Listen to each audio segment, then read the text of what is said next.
بسم اللہ الرحمن الرحیم نحمده ونصلي على رسوله الكریم اما بعد بسم اللہ الرحمن الرحیم۔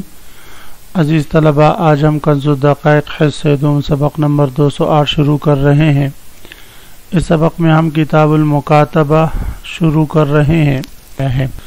کتاب المکاتب کو مصنف علیہ الرحمہ کتاب الاجارہ کے بعد ذکر کرتے ہیں۔ وجہ یہ ہے کہ کتاب الاجارہ اور کتاب المکاتب دونوں میں یعنی عقد اجارہ اور عقد کتابت دونوں اس بات میں مشترک ہے کہ یہ دونوں میں ملک رقبہ ایک کے لیے ہوتا ہے اور منفعت دوسرے کے لیے ہوتا ہے۔ اس وجہ سے مصنف علیہ الرحمہ کتاب الاجارہ کے بعد کتاب المکاتب کو ذکر فرما رہے ہیں۔ تو آج کے اس سبق میں ہم انشاءاللہ مکاتب کی تعریف اور اہلیت کتابت، الفاظ کتابت اور حکم کتابت سے متعلق پڑھتے ہیں۔ تو عزیز طلبہ آتے ہیں کتاب کی طرف۔ سب سے پہلے ہم عبارت پڑھتے ہیں کتاب المکاتب۔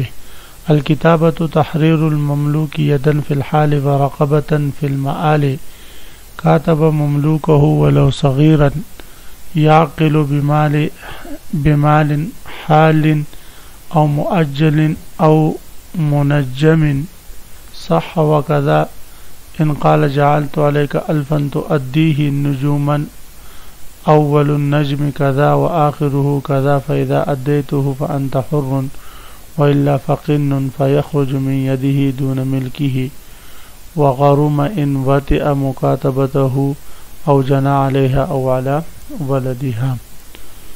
یہ باب ہے مکاتب کے بیان میں۔ مکاتب یہ کتب یکتب کتابتن سے ہے۔ اس کا لغوی معنی ہے جمع کرنا۔ کتیبتن بھی اسی سے ہیں جو لشکر کو کہا جاتا ہے، چھوٹی لشکر یا لشکر عظیم، اس کو کتیبہ کا نام لیا جاتا ہے۔ اور اصطلاحی شرع میں کتابت کہتے ہیں تحریر المملوک یدن فی الحال ورقبۃ فی الماء، مملوک کو آزاد کرنا اس طور پر کہ یدن تصرفاً وہ فی الفعل آزاد ہو، فی الحال آزاد ہو، اور رقبتاً اس کے آزادی فی المعال ہو، یعنی یدن فی الحال کسی مملوک کو آزاد کرنا اور رقبتاً فی المعال اس کو کتابت کہتے ہیں۔ زید نے اپنے غلام سے کہا آپ مجھے 10,000 درہم دے دے، آپ آزاد ہیں۔ تو اس کا یہ کہنا اور غلام کا اس کو قبول کرنا یہ عقد کتابت ہو جائے گا۔ اب غلام فی الیدن فی الحال آزاد ہو چکا، وہ ہر قسم کا تصرف کر سکتا ہے، بیع و شراء کر سکتا ہے، لیکن رقبتاً وہ فی الحال آزاد نہیں ہے، رقبہ ابھی تک وہ مولا ہی کا ہے۔ اس لیے کہ حدیث شریف میں آپ صلی اللہ علیہ وسلم ارشاد فرماتے ہیں من کاتب علی 100 اوقیۃ فاداها الی 10 اوقیۃ فهو عبد، کہ کسی نے 100 درہم پر 100 اوقیہ پر عقد کتابت کی غلام سے، اور اس میں سے اس نے 10 ادا کیے اور کچھ ادا نہیں کیے، تو فرماتے ہیں ابھی تک وہ مکاتب ہی رہے گا، کہ مکاتب وہ مکاتب ہی رہتا ہے اگر اس کے ذمہ ابھی تک 1 درہم بھی باقی ہو۔ حدیث شریف میں یہ مفہوم آیا ہے۔ تو اس لیے فرماتے ہیں کہ الکتابۃ تحریر المملوک یدن، و فی الحال مملوک کو آزاد کرنا ہے، ورقبتاً فی المعال، اور رقبتاً معالاً اس کو آزاد کرنا ہے۔ کاتب مملوکہ ولو صغیر یعقل بمال حال۔ صورت مسئلہ اس عبارت میں یہ بیان ہو رہا ہے کہ جب کوئی شخص اپنے غلام سے عقد کتابت کر لیں، اگرچہ وہ چھوٹا ہی کیوں نہ ہو، نابالغ ہی کیوں نہ ہو، اور وہ بیع و شراء کو جانتا ہو اور وہ اس کو قبول کر لے، تو فرماتے ہیں کہ عقد کتابت یہ درست ہو جائے گی۔ تو گویا کہ عقد کتابت کی درستگی کے لیے غلام کا اس کو قبول کرنا بھی ضروری ہے۔ تو اس صورت میں جب عقد کتابت پایا گیا تو لہذا کتابت صحیح ہو جائے گی اور اس کل مال کی ادائیگی وہ مکاتب پر، غلام پر لازم ہوگی۔ یہ اگر حالن ہو، یہ مال کی ادائیگی اگر فی الحال اس کی شرط لگا دی گئی ہو تو 10,000 درہم ہے مثلا، تو 10,000 فی الحال اس غلام نے ادا کرنے ہوں گے۔ اگر ادار کی شرط لگائے کہ بھئی میں آپ کو 10,000 درہم کے بدلے آزاد کرتا ہوں، جب آپ چاہے دے دیں، تو یہ بھی درست ہے۔ یا جو ہے اسی طرح قسطوار کی قسط لگائے، قسطوار کہے کہ آپ نے مجھے دینے ہیں، تو یہ بھی درست ہے۔ تو جس طرح یہ عقد بیع کی طرح، جس طرح عقد بیع وہ ادار کے ساتھ قسطوں پر اور نقد رقم کے ذریعے ٹھیک ہوتی ہے، تو اسی طرح عقد کتابت بھی اسی طرح صحیح ہے۔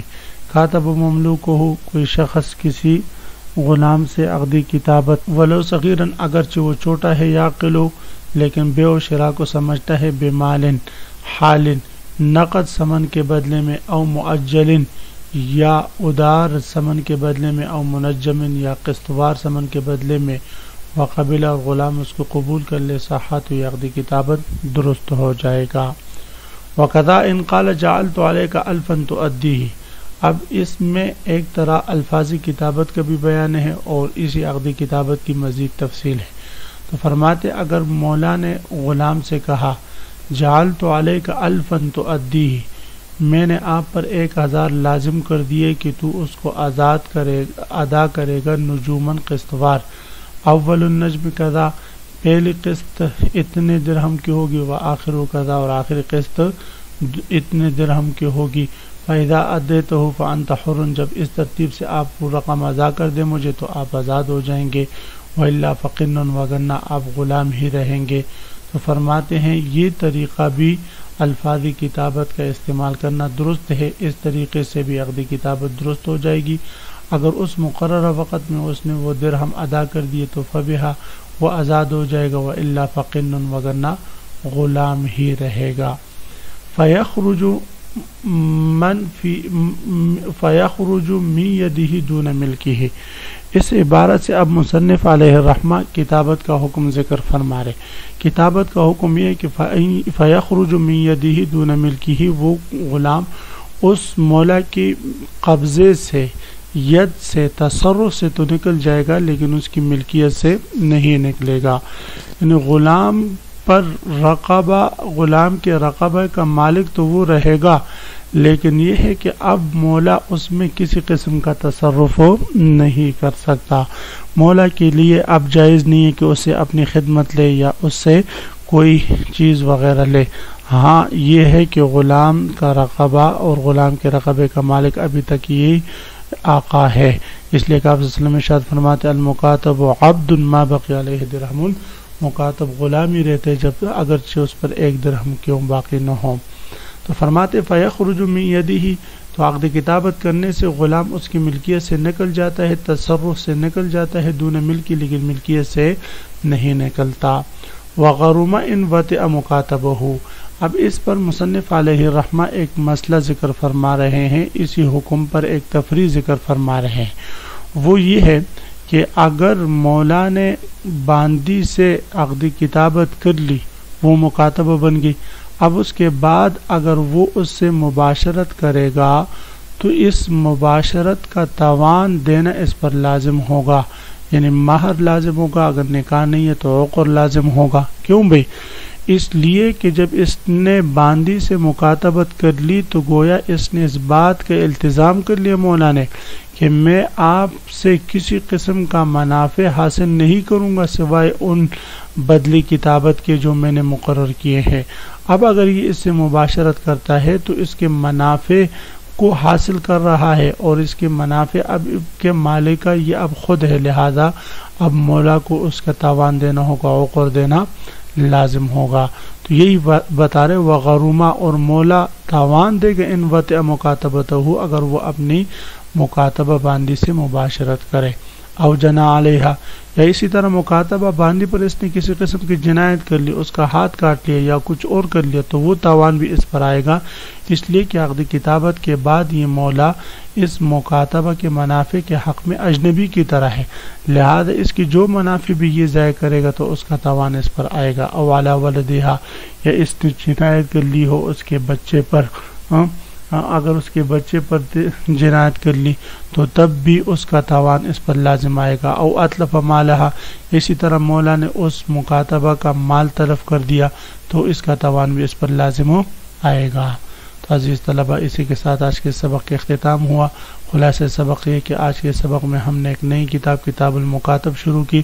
سب سے پہلے ہم نے مکاتب کی تعریف پڑھی، اس کے بعد مکاتب کے الفاظ، اور اس کے بعد مکاتب کا حکم پڑھا، اور اس پر چند مسائل متفرق ہوئے۔ تو کل میں انشاءاللہ آپ حضرات سے کتابت کی تعریف سنوں گا۔ آپ حضرات سبق کو خوب غور سے سنیں سمجھیں۔ اللہ ہم سب کا حامی و ناصر و آمین، و آخر دعوانا ان الحمدللہ رب العالمین۔